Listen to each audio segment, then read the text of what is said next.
We are gathered here today not to mourn a loss, but to honor a transformation.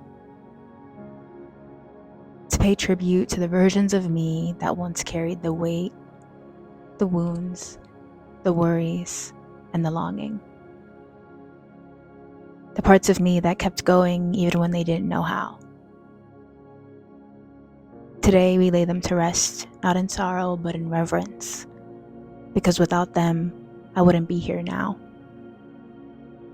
This is a sacred goodbye to who I was, and a powerful welcome to who I'm becoming.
So the pictures of me, the old pictures of the old versions of me that we mourn today, that we let go of, well, not mourn, but honor and reverence today, will be weighed down by an amethyst crystal.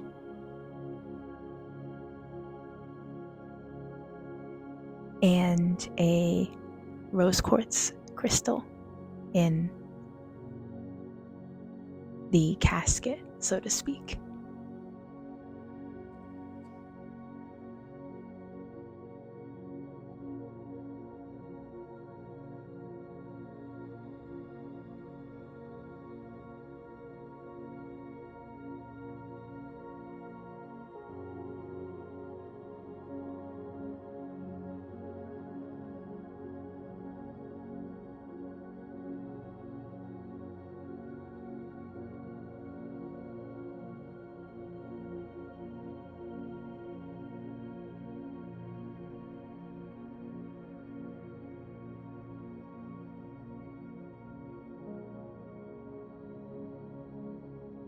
And now for the reading of the eulogy.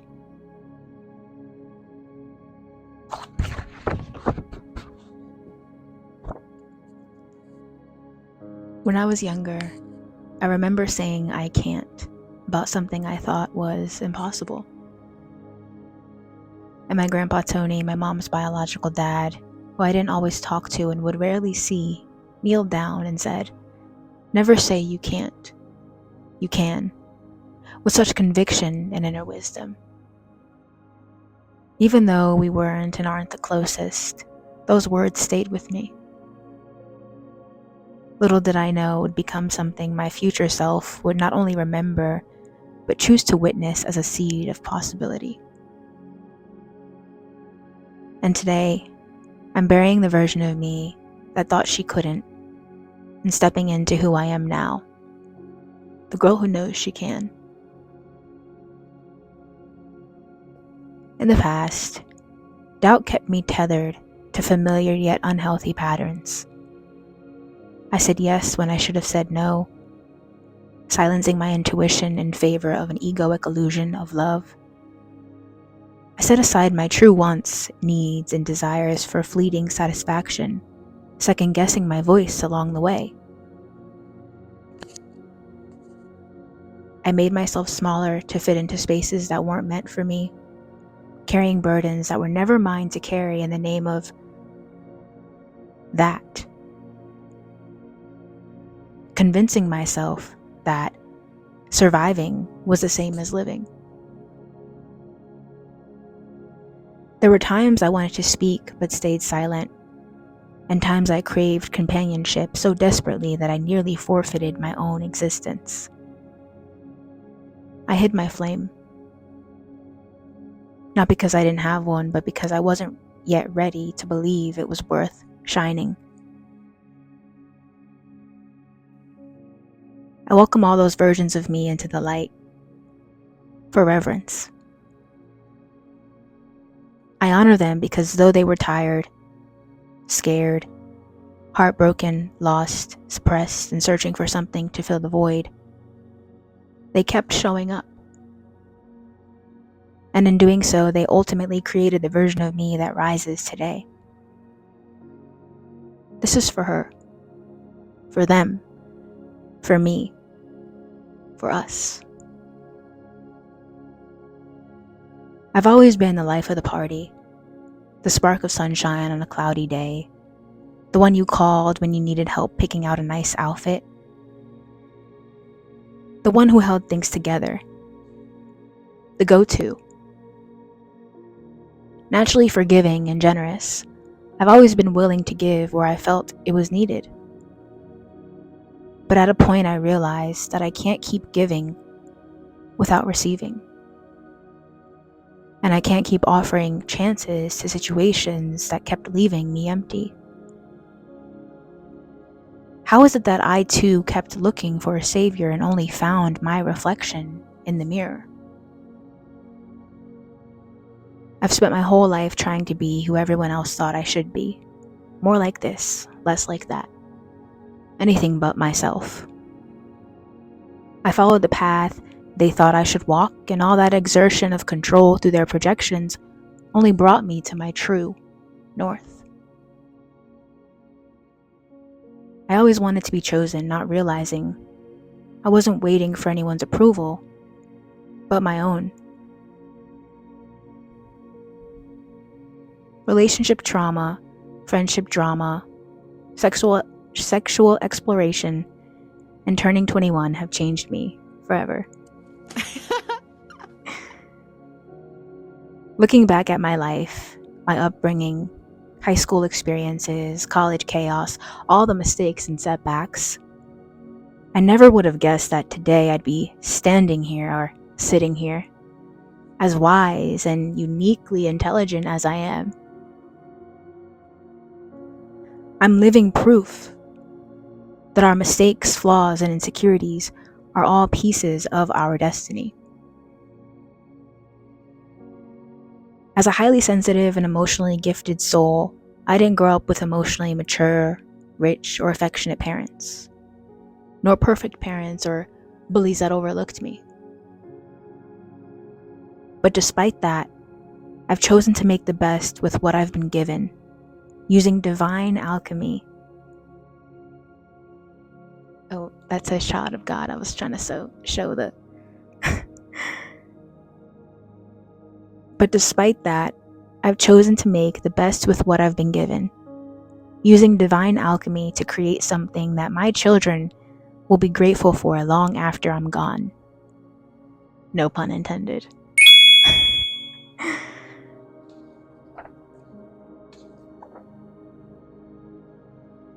Genuine, sweet, thoughtful, sassy, bratty, and spoiled, my energy has remained kind, yet flammable. And my light has taught me to mature while staying connected to my values. Today I lay to rest the version of me who submitted her power and chose fear instead. With loving gratitude I release her, for she taught me strength, resilience, and offered me the opportunity to learn true love.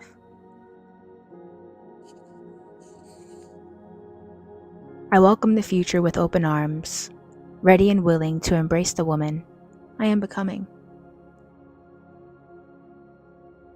I forgive the past versions of me who didn't know their worth, who shrank for others, and I honor their lessons now integrated within me. I give permission for the old me to rise. I give permission for the old me to rest. You still trying to rise, girl? And the new me to rise. Stepping into my full potential, may I continue to rise above what once held me back. May I continue to grow in love, light, and authenticity. This new era is mine, but the way was paved by all of us.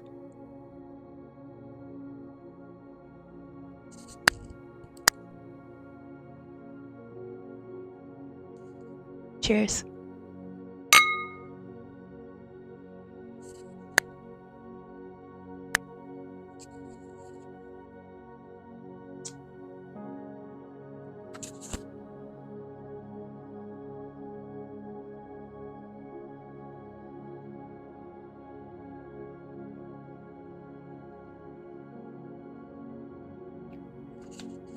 And now I'm gonna go ahead and get out a card pull for this version of me.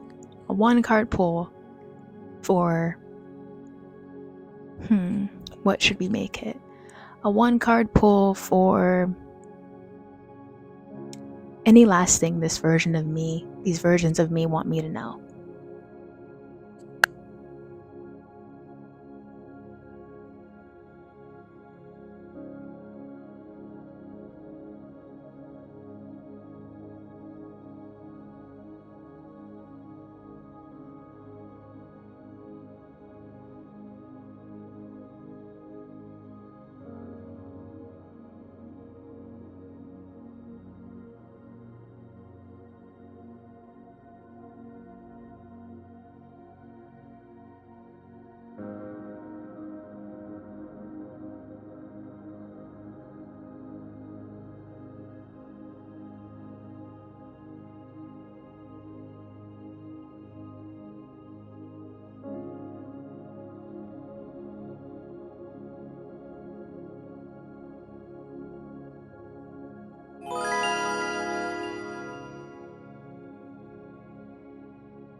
And so the Fool came out, and the Fool represents a leap of faith. It represents a new journey. It represents growth, the unknown, stepping into it, letting go, freeing yourself. Celebration, joy, reclamation, power, self-discovery, going on your own journey. And you may not know what's next. You may not know, you may not see, you may not. But the Fool represents exactly what is happening right now. And I feel like with the Fool coming out as a last card from my past version or past selves, it's a confirmation of this funeral, of this reverence, of this mourning, for me to leap, for me to let go. And it feels like it's like, go ahead, go for it. Do your thing. I support you. I love you. Free yourself. And I love that, honestly. I really do. I really do. Thank you so much for joining me. Thank you so much for attending the funeral, our funeral. And stay inspired. Until next time, Wolf, I'll see you.